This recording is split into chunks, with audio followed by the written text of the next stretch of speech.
Well, good afternoon. Welcome to Ohio State Buckeyes Live. I'm Steve Hellwagon from bucknuts.com, wearing my beautiful blue shirt, which is I have on because I was taping something for a local television station. I've got my shorts on, so I'm going full Herb Street today for the show. Let's see. As you're looking at the screen, the person whose face is to the right of me, right there, that's Tony Gerdeman of the Ozone. And the person who appears to the left of my face, all right, Tony Gerdeman is not with the Ozone. He is with Buckeye Scoop. Old habits die hard. And then on this side is Kevin Noon, and he is with Buckeye Grove. It's all I can do to walk and chew gum at the same time, people. So just chill out with your snarky comments, I know. But we are here, and it's a little over 3 weeks, 22 days until Ohio State will open this much anticipated and much different 2020 college football season against Nebraska. Noon start, as we all figured it would be, on Big Kevin Noon Saturday on Fox. And 2020 season will get underway. The team started practicing with full pads here on Wednesday. We've had media calls this week. It was linebackers, I believe, yesterday. And Tuesday was so long ago. Was it Hartline and the wide receivers then? And it's interesting. We only get the veteran players. We don't get, everybody wants to talk to Jackson Smith, Najigba, Julian Fleming, and G. Scott, and all the hotshot new freshmen. Well, you only get to talk to them when and if they perform in a game, it seems, at Ohio State, or unless they become the starting quarterback after a midpoint of the season. But at any rate, we also got the head coach, Ryan Day, as well.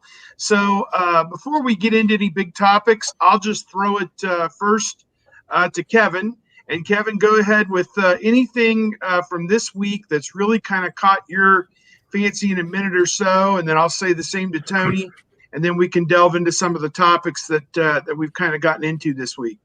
I think the first thing that really jumped out to me was Ryan Day talking about the sacrifices that the coaches are having to make. Some of the coaches with the young children, they're not sleeping in their own beds right now at this point. They're going through their own amount of separation, just trying to keep this bubble without it necessarily being like an Orlando bubble or what the bubble was for the NHL playoffs, and keeping it in this group of 170, being like 120 players and 50 coaches and staffers, tier one type level people, of keeping the situation there. So I think it goes to show we talk so much about the sacrifices these college athletes are making in terms of when you're going through all this, you're not necessarily a college student. You're not going out to the kegger at the frat house. You're not going over to Ugly Tuna Saloona or any of these types of things. You're having to be even more isolated there because, let's face it, 9 games in 9 weeks. You get a positive test. You go in, you retest, you ding again. You lose a third of the season at least. And you know what? For some people, if your opportunity passes you by, it might be hard. To reclaim it at this point. I think somebody like Justin Fields would be safe to be able to climb back into his position. But there's a lot at stake here. But not only for them, but when you have the coaches, ones with the young kids who are going back to school in person or whatnot. It's all hands on deck. This isn't any flip endeavor by anybody in terms of Ohio State. They're all focused on keeping everybody safe, keeping everybody healthy, and trying to win the whole damn thing. Tony? Yeah, and just going off of what Kevin is saying, the Woody Hayes Athletic Center is only semi-open. There are still rooms that are closed that they don't even go into. They're just trying to limit everywhere you could get something or have to clean something. They're just trying to eliminate that. Ryan Day said today that families can't come and see the coaches at the Woody Hayes Center, and it's just this really sterile thing. Even with all of the testing, they're just trying to keep all of these sacrifices. And I've said this before on my podcast, where Justin Fields says, it's just minor sacrifices for the greater good, for big things. And I'm like, you are the quarterback at Ohio State. Like, this is kind of a major sacrifice to not enjoy being the starting quarterback at Ohio State and everything that comes with that. But so it's been interesting to see the seriousness, and even just talking to Chris Holtman a few minutes ago in the basketball team, just we talk about bubbles and the professionalization of amateurs. It's like these guys are staying home. They're playing with their dogs at home, as Justin Fields was on his Zoom call with his dog. It's like, we don't go anywhere because the season is almost here. Like, if you get sick now, you're going to miss the 3 most important weeks of practice before the game start, and you're not going to play. Basically, if you miss now, your 21 days probably turns into 28 just because they have no time for you, and somebody else is going to move in front of you unless you are Justin Fields. So things are very serious right now. And it's just interesting to see, 18, 19, 20-year-old guys dealing with that sort of thing. And it gives you hope that the season will go on, unaffected. But then, you still see professionals in the NFL having to have a game moved around and postponed. So, you can only do so much, even with the president, as we've seen. Yeah, the Pittsburgh Steelers obviously having a game canceled. Notre Dame had a game canceled last week against Wake Forest. And so there have been instances so far that we've seen across the country where teams didn't get to play. In Ohio State, the Big Ten doing everything they can to make sure, as Coach Day said, 170 people are being tested. I believe it's going to be on a 6-day-a-week basis, almost daily. And as Coach Day said, you get your result in 15 minutes and you get a green light. He said, that gives you so much security knowing that you're in a building that is basically safe and virus-free for the time being. But he said, you can't get tired about this and give up your adherence to the standards and everything, because that virus will catch you if you do. And I think that discipline, that leadership that the players are showing has been tremendous up until now. And obviously you hope it carries through. It's beginning of October. They got to make it all the way to basically January the 11th if they want to win the national championship. So that is a span of about, what would that be, 3.5 more months here. We have to make some tremendous sacrifices to get where you want to be. One of those guys, it sounds like, who is making one heck of a sacrifice, as you guys said, was Justin Fields. He's become a vegetarian, it seems, and that vegan. Is, that's next level. Plus, that's like next level. That's like the ultimate sacrifice. I was going to say no queso. I mean, you're not. I mean, can't even have cheese. I mean, yeah. There are vegan cheeses. At 3 vegans right here because we're all at our playing weights right now. That's right. What are we playing? What I thought was funny was he said Mickey Marotti was a little skeptical about this. He didn't want his quarterback wasting away, so to speak. But at any rate, Kevin, why don't you start? You heard Fields' comments earlier today.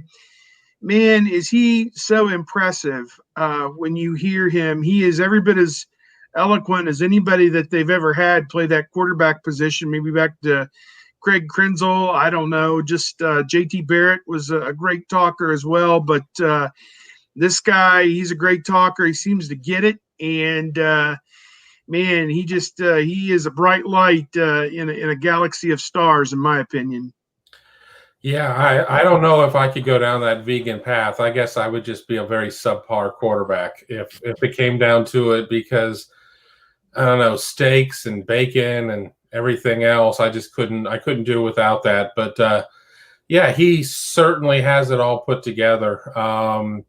He's going to be coming back healthy. I mean, we know he was far from it the last 3 games of the season last year. He'll be healthy. He says he feels stronger, faster, better. I mean, I know any of us, when we sit there and maybe go on a little bit of a cleanse in terms of our diet, we'll feel better at that point, whether or not we're, giving up red meat or adult beverages or whatever. I mean, he's given up the whole, I've read about that stuff.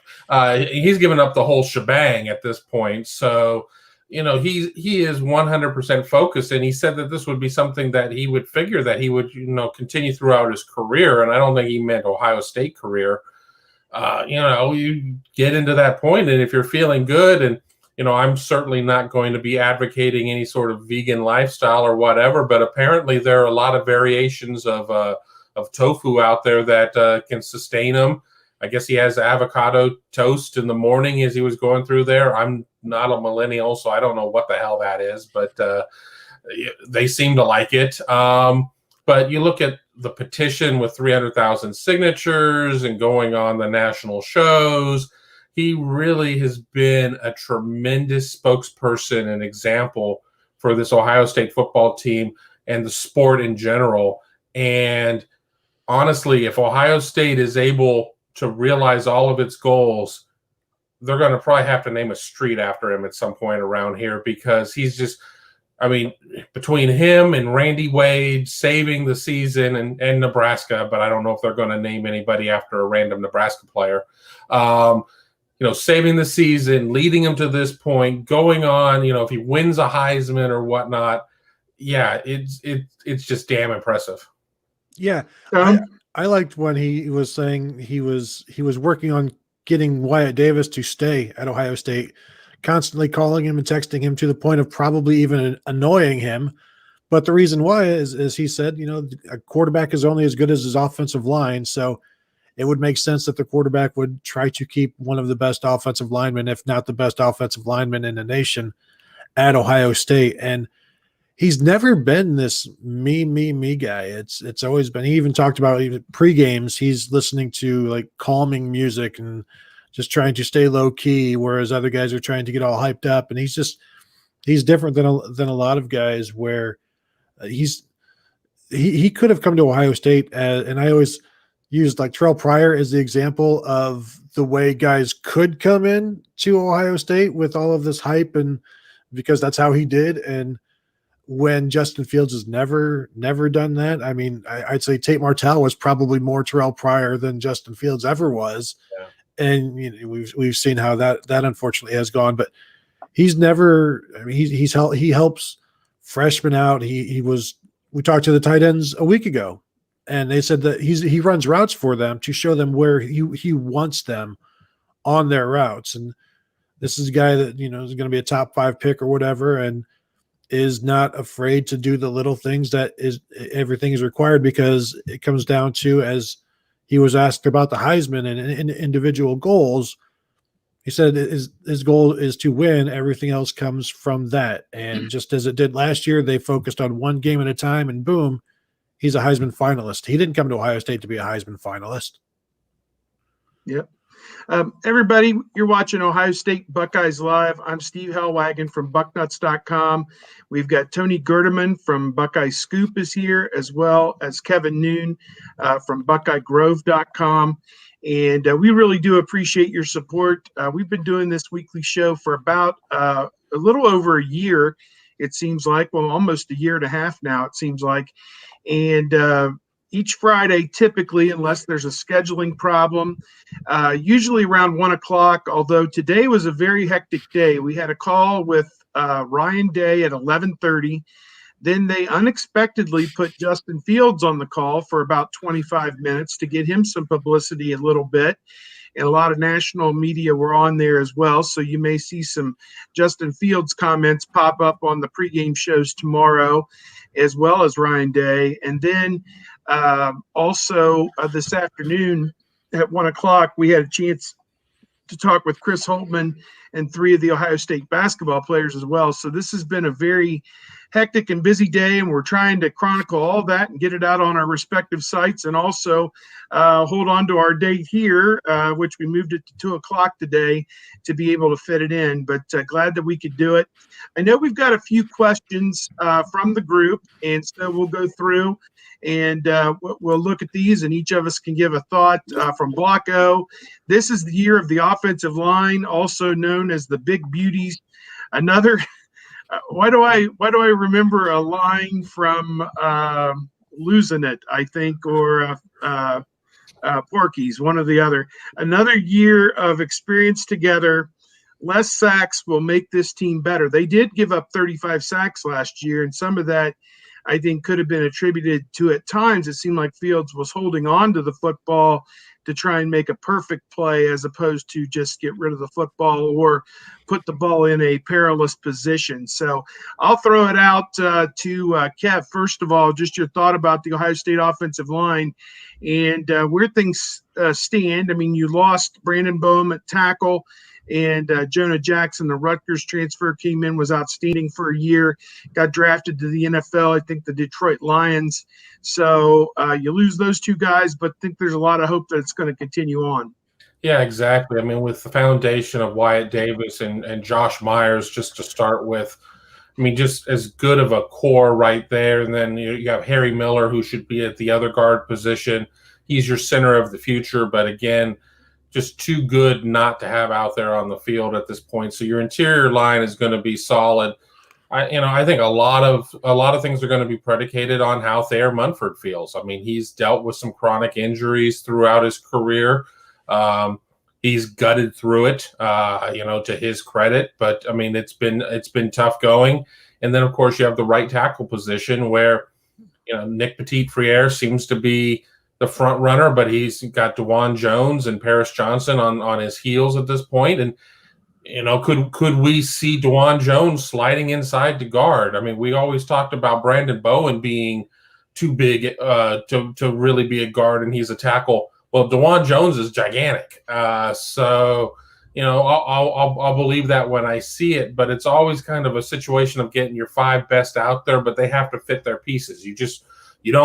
You don't have centers and non-centers or anything like that. Guys have to fit into certain positions, but I think a year older Fields won't put himself in situations to where he's holding on to it as long. I think he'll be able to run and go on his own at this point. And I just think that this line, even with maybe a lack of time in terms of not having a spring and not having the same type of run up, I think that they will gel quickly, and I think we'll see. You can't compare a 9-game regular season or 8+1 to 12 games there, but I think if you do a per game situation, I think we'll see a dramatic improvement in terms of not yielding sacks.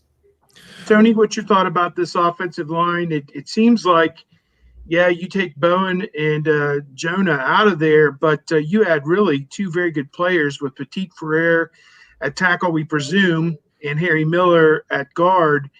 Maybe not much drop-off, if at all, plus the other three guys should be a year older, wiser, stronger, and better.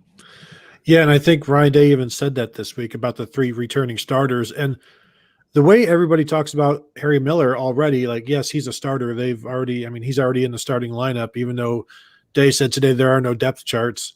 But yeah, there has been nobody – maybe in any position at Ohio State that has been talked about the way Harry Miller was talked about as a true freshman. Like, no freshman has ever been talked about the way Harry Miller was at Ohio State, how he was just picked up the position faster than anybody at center, was making calls that no freshman should ever be able to make. And he was this wonderkind who, as Kevin said, is the center of the future. Now that future may only be 1 year next year, and then he turns pro early.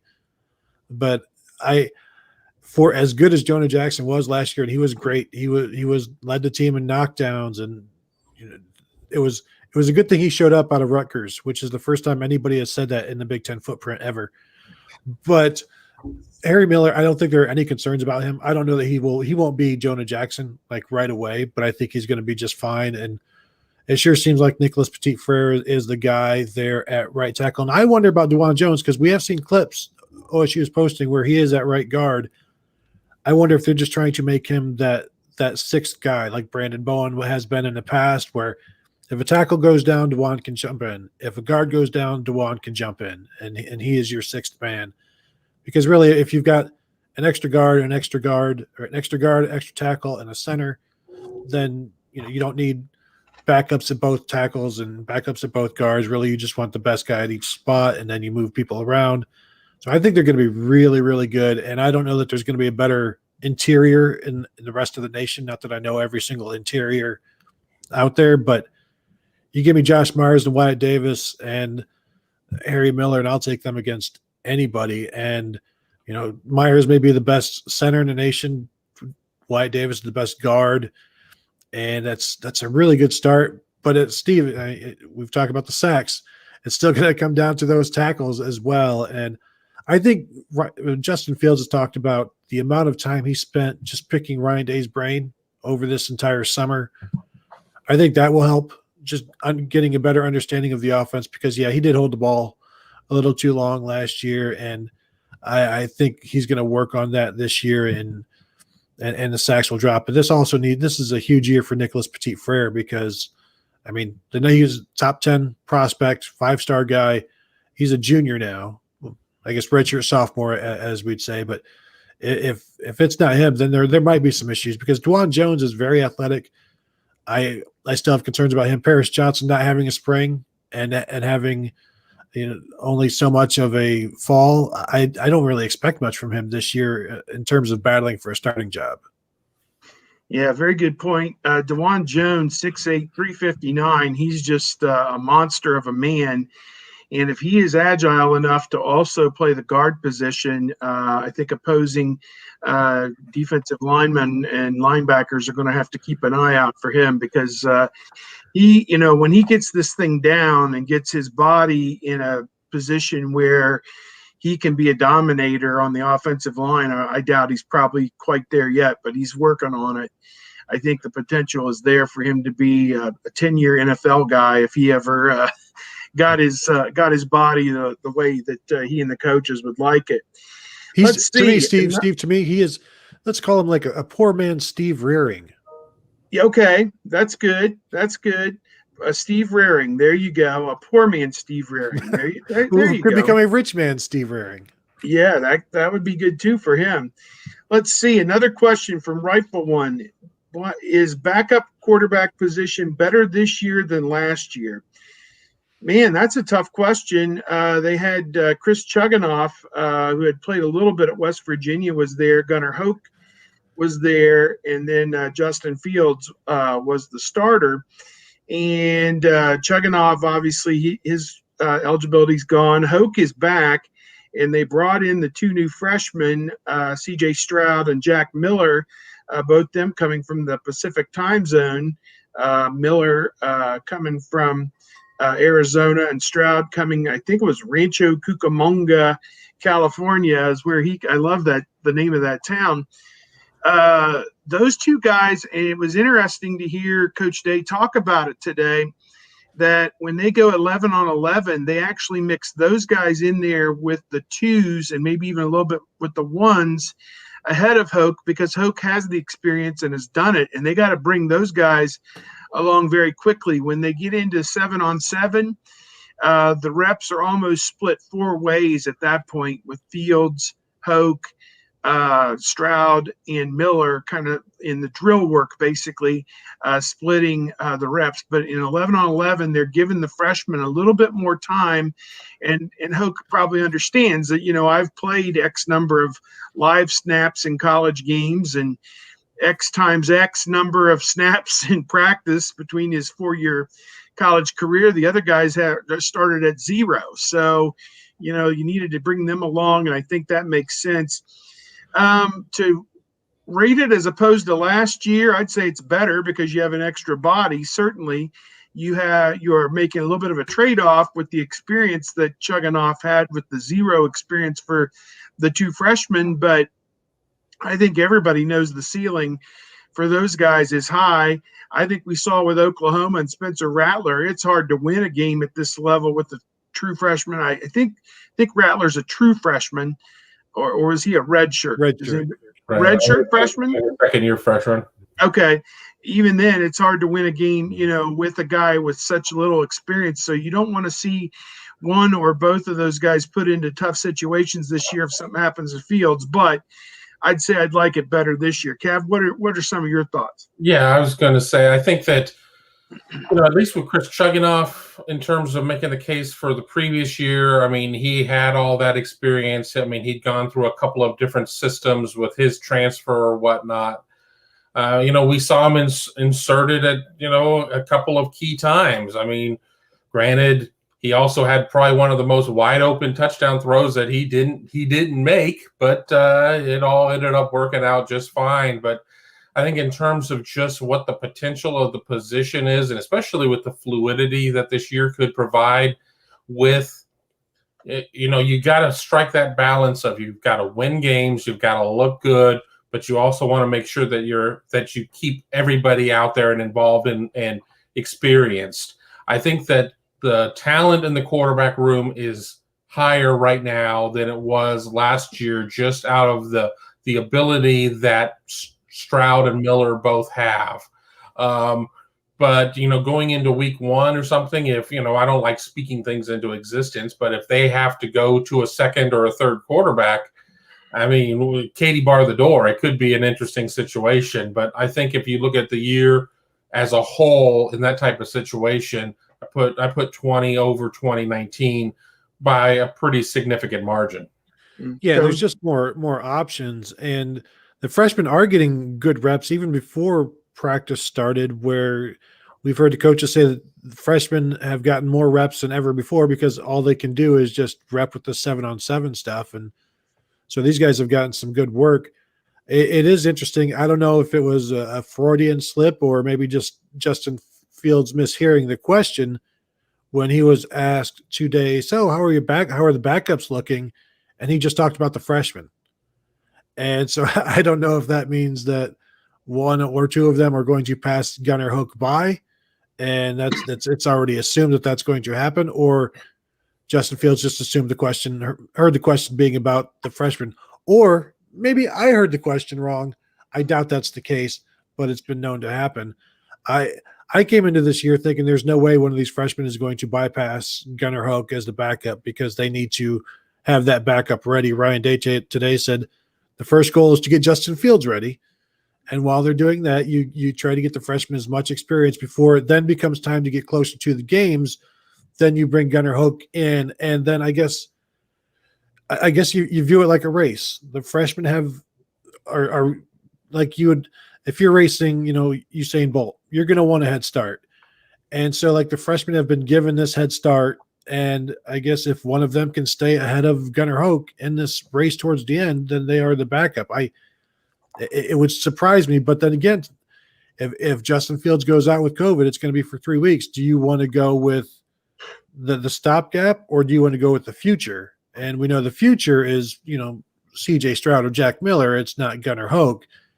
And so if you need a guy for weeks 2, 3, 4, do you then start getting that freshman in there, or is it Gunnar Hoke and CJ Stroud both play in a game type of thing? I just think it's going to be interesting to see if they can stay ahead of Gunnar Hoke throughout this race. They're ahead now, technically, not really, but in terms of reps, I guess they're ahead. But I still think Gunnar Hoke is the backup here. But yeah, four guys is better than the 2 guys, 3 guys they had last year. Mm-hmm. Let's see what else we got. Texas or Busted says, what are your biggest concerns with week 1? Tackling, special teams, chemistry with the wide receivers or the offensive line, injuries, or etc. I don't sense a lot of problems with injuries. It seems like most of this team is pretty healthy. I think Marcus Crowley, according to Coach Day, may not be quite back from his knee injury just yet. Maybe by mid-season he'll settle into a backup spot. But right now they're kind of going on without him in the running backs group. Xavier Johnson is a guy getting a little bit of run, a walk-on there with the other 4 scholarship guys, and DeMario McCall, also kind of a hybrid there. Tackling, we saw some of these early season games have been terrible in terms of tackling. Special teams, that can be kind of hard to get organized in a quick fashion. Chemistry with the wide receivers, Fields has been throwing with them. Offensive line, I don't see that. It was probably a bigger issue last year when you brought in Jonah from outside the program, and without him going through spring football, he just jumped right in there and took a starting spot without even knowing their terminology, their plays, or anything. Just on experience, he took a spot. So I would say tackling is probably the biggest thing, and I think it was asked of Coach Day today how you are going to walk that narrow line of having just enough contact to get everybody ready, but not enough contact to get anybody hurt. And to me, it's a tough line. There'll probably be somebody who they lose for a game or two, or the season in preseason play just take up like what happened to Teague happened on the first day of preseason practice. He would have missed the season with the Achilles. So that was a non-contact injury. He just took a bad step. That could happen to anybody any day. So, Cav, I'll throw out to you. What's maybe your biggest concern as they make this 22-day final approach to week one? Yeah, I would say probably tackling, or even, as an offshoot of that, maybe a little bit of run defense at this point, just because it's a situation of where physicality. You're going to go through some tackling, but you're also very careful. I mean, even in a non-2020 situation, so many fluky things happen with taking people down to the ground or whatever. And, I don't necessarily look at Nebraska's roster and see just, Lawrence Phillips is not on that roster at this point, but it's just a situation of run defense. I mean, just go back and, obviously not 19, but 18 was an issue. And, a lot of those people who are calling the schemes are not here any longer, but that's just kind of the first thing that comes to my mind. So I'll say, in terms of a bigger picture, I'll say tackling, but I was just on a show earlier today and we were kind of talking about run defense as being potential, being maybe a little bit behind just out of what the calendar looks like, and just kind of based off of what I've seen through the previous however many weeks that the season's been going on. Yeah, of this list here, I would say tackling, and let's not sneeze at Adrian Martinez and Wan'Dale Robinson. They can make some guys miss, and that's going to be a fine line that Ohio State is going to have to work with. For me, it still comes down to what's going on at safety, and can Josh Proctor hold up, and what they look like there, and because that is also tackling. When we remember some of Josh Proctor's maybe worst moments last year were when he wasn't able to do what Jordan Fuller does, and that's tackle everybody and never miss anybody. So I think that is a concern. I'm also concerned about the interior of the defensive line. They're not as deep as they normally are there. Haskell Garrett will probably not play that early. They say he's coming back quicker than people thought, but I guess maybe that's maybe too early. We'll see. They're just not as deep there as they have been, and maybe that's because some of the guys they have playing this year haven't played before because they've been so deep. So you got like Jerron Cage, and this is his first time. I think he's year 4 for him, finally getting an opportunity at nose tackle behind Tommy Togiai, and Antoine Jackson played quite a bit last year, but is going to have to play more now. Probably him and Teron Vincent maybe at the 3 tech, and really Teron Vincent again is another question mark where. Number 1 defensive tackle. We thought he was going to be all everything. Missed last year. Possible starter along with Jashawn Cornell battling for that spot last year. Is he a starter this year? I think they kind of need him to be. And if it's Antoine Jackson, maybe that's a little bit of a disappointment. So I think that all is involved in the defensive and the tackling. And as Kevin said, just the run support aspect. I think the corners will be fine, even with 2 new starters, or I guess one new starter because Sean Wade. But yeah, the run defense, the tackling. Maybe we've seen so much sloppy tackling this year, guys, because we've seen like 3 weeks of Big 12 football. Yeah, it can be pretty bad. It can be hard to watch. I agree with you about the defensive tackle position. Devon Hamilton and Jashawn Cornell played so many important snaps last year, and now they're going to be relying on other people who have played some. Togi, I think, really got in there and did some great things last year.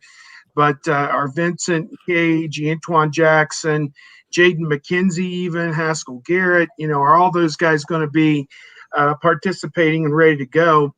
And defensive end, too. I mean, proven commodities, Zach Harrison and maybe Tyreek Smith and maybe Jonathan Cooper. I like Cooper. He's been around forever, but he's still, not piling up a ton of sacks. He's just a good player. Mm-hmm. So is there a Chase Young on this team? No, I don't think so.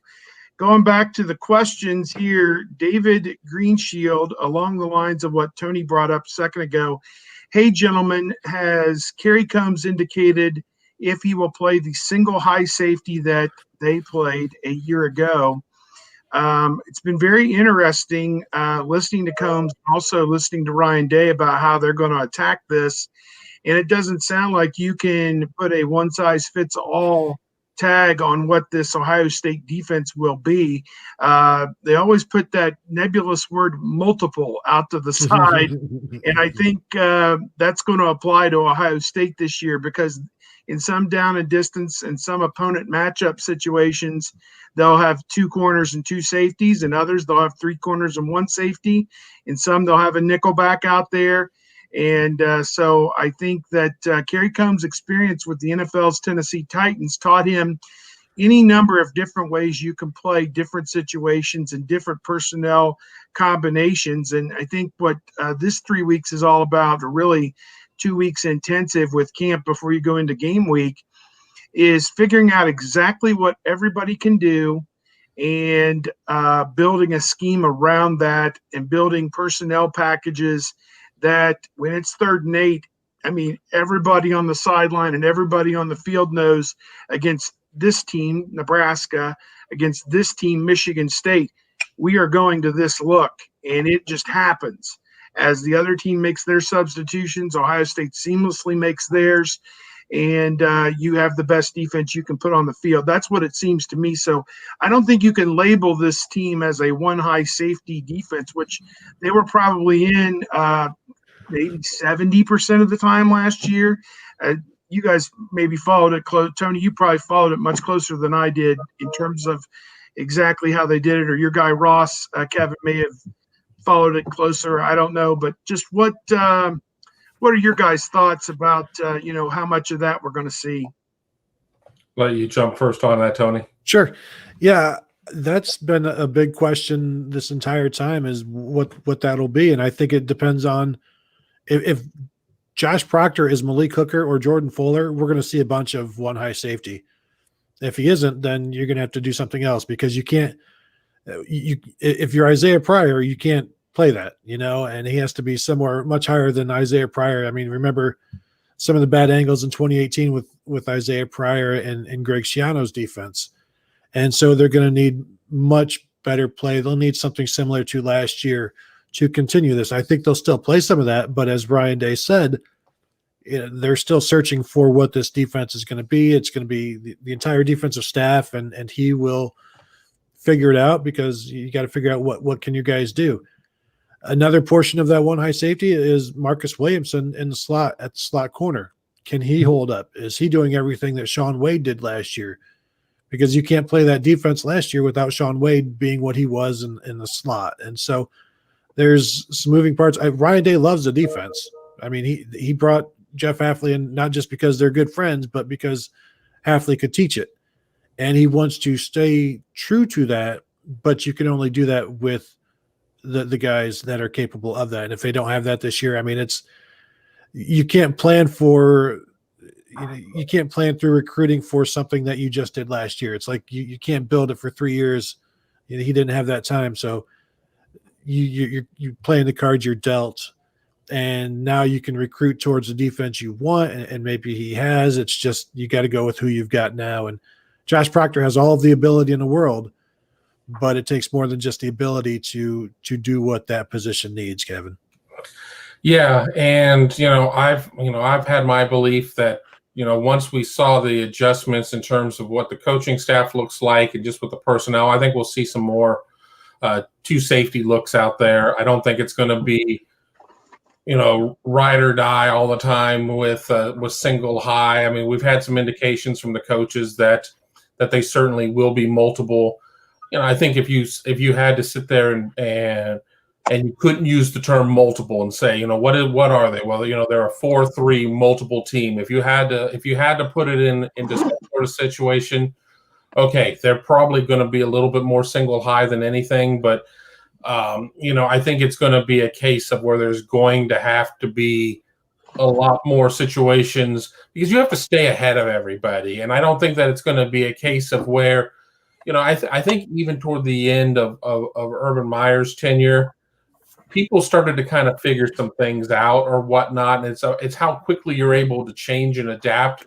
And it was always a very good coaching staff. I mean, there might be one or two assistants that people still use as lightning Rockenbeck, about certain, instances or whatnot. But, removing all of that there, I think that Ohio State, by having multiple looks, you have Kerry Combs, who threw some defensive terminology at us during his reintroductory press conference that I'd never heard of in my life, like cover 16 and weird stuff like that. I didn't know you could get to 16, because under Dean Pease, they ran every single potential defense that you could run with the Tennessee Titans.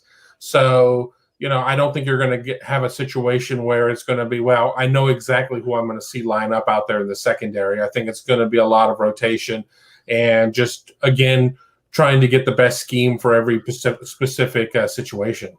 It was also interesting to listen to Al Washington talk about, you can't just do what you did last year. People catch on. You want to continue to get better. And I think you're going to see that.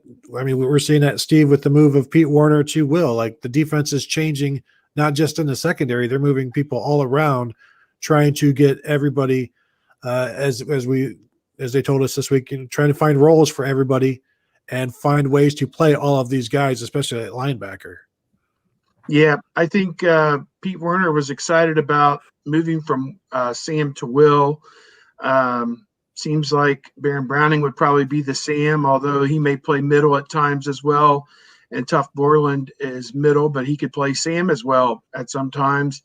And then you have Justin Hilliard, who could play Sam as well, it sounds like. And then you have the three juniors, Kevon Pope, Taraja Mitchell, Dallas Gant, who are all kind of waiting in the wings for their chance. Craig Young is a rangy athlete, probably an outside linebacker. Tommy Eichenberg, probably more of a middle linebacker, it sounds like. They were singing his praises as well. And you have the two freshmen, Cody Simon and Mitchell Melton. So what you've got is a group of 11 scholarship linebackers, 4 of them seniors, 3 of them juniors, who have been around a long time.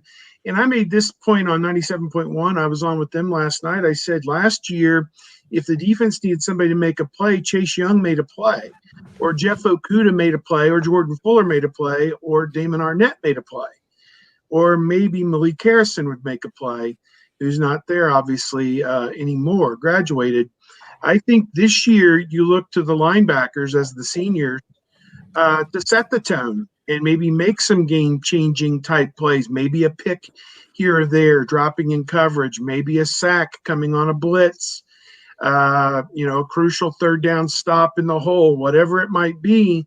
I think you look at the linebackers to make plays, and then it kind of filters out from there this year that they're going to have to be the ones that carry this defense, I think, early in the season as some of these guys grow into their roles and say, hey, I can play at this level. I can be an all Big Ten type player like the guys who've left and those kind of things. So I'm excited to see what comes out of this defense. I don't know if either of you have any other comments about Pete Werner. To me, he's a bright guy. I think he's got some NFL potential if he has a big year. He's been a 2-year starter at Ohio State. I don't know what you guys have to think about his change in roles and maybe how that linebacker group needs to, as a group, take a step up going into this year. Damn it. I was going to say, the one guy that I didn't really pay that close attention to on the Zoom call, I think I had another phone call at the time. Kevin. I know. So busy at these times. We have a new analyst with our site, Justin Whitlatch, and I've been talking with him. Ross Fulton has gone over and works with Tony now. So that's why I was kind of hoping Tony would take this, because I talked to Ross about it. But yeah, it's going to be really interesting to see how, this all. The only thing I could think of during the whole conversation is poor Brendan White, who's now at Rutgers. They're talking about the guy coming in from Rutgers with Jonah Jackson, and Brendan White now is at Rutgers in that situation. But poor guy couldn't get on the field as the bullet or whatnot, and now the guy that surpassed him and really kept him off the field at that bullet position isn't going to be doing one of the main duties of the bullet position and going into coverage as much. It is interesting to me that there may now be a need for a bullet position, and there's been no talk about that. And now that's Greg Madison's baby, so we'll talk about it, I assume, with him. But all of the talk about it last year, and now there's none, even though Pete Werner, the guy who eliminated that talk, is now somewhere else. And we've been talking about the different roles for guys. Like, how many guys will it take to replace Pete Werner at Sam? Because it'll be Baron Browning sometimes. It'll be Justin Hilliard sometimes. Will it be Court Williams, who we've heard quite a bit about from the coaches? He's a safety, freshman safety. Is it Craig Young, who was a scout team safety last year, but is now like 6'4", 230 pounds, an incredible athlete, was a big-time receiver as well in high school? So that question still is yet to be asked, or answered. What do they do there? And then how much do we roll our eyes when they talk about it? It's like, yeah, like when I would write about Dontre Wilson every year, and people reading it would be like, okay, yeah, tell us more about Dontre Wilson. Yes, okay. How great is he? How good is he doing in practice? It's like, well, I'm just telling you what other people are telling me, that he's doing well in practice, and I can't help if he doesn't do it in a game. And so if we write about the bullet and people are like, yeah, well, you wrote about it last year, that's kind of my attitude now. It's like, I wrote about it last year, I never saw it. Brendan White played a little bit, and then Pete Werner eliminated him, and Pete Werner did everything that the bullet needed, including, moving to safety at times. And that was one of the things I asked Pete. I'm like, are you gonna miss not rotating back at safety a time or two this year? And he's like, well, I'll miss seeing it on film. It's like, I'm sure, because he said, quarterbacks never really noticed him back there, even though he's 6'3", 240 pounds. And not looking like a safety. I guess it helps if you have a safety number, which he does with number 20, and maybe you can blend in.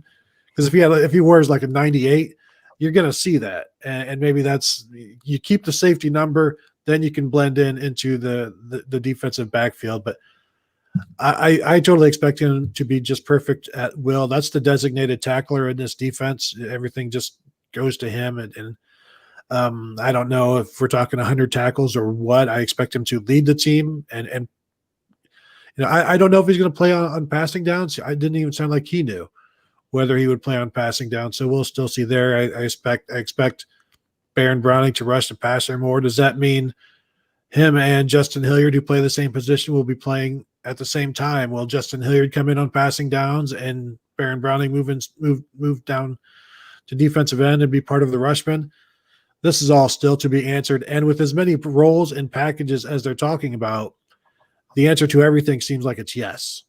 Yeah, no question about it. We're getting about down to the end of it here. We did get a little bit of a late start today because we had a conference call prior to this for Ohio State media and the basketball coach and some players. We had a question there, greatest Ohio State quarterback of all time, from Nicholas Smith.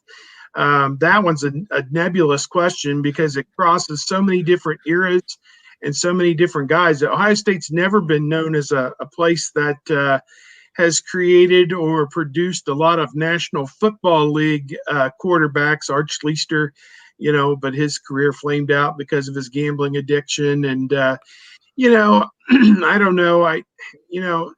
How do you want to weigh it? Winning big games, national championship, beating Michigan, putting up yardage totals, running, throwing, they all have their own attributes. I mean, I could give you a list of 10 of them that I liked, but I don't know. I mean, the short list to me, it's not going to be a short list. It's going to be, Rex Kern obviously won the national championship, but was he a guy that put up huge numbers? No. They just won football games. I think they only lost twice in 3 years with him as the starter.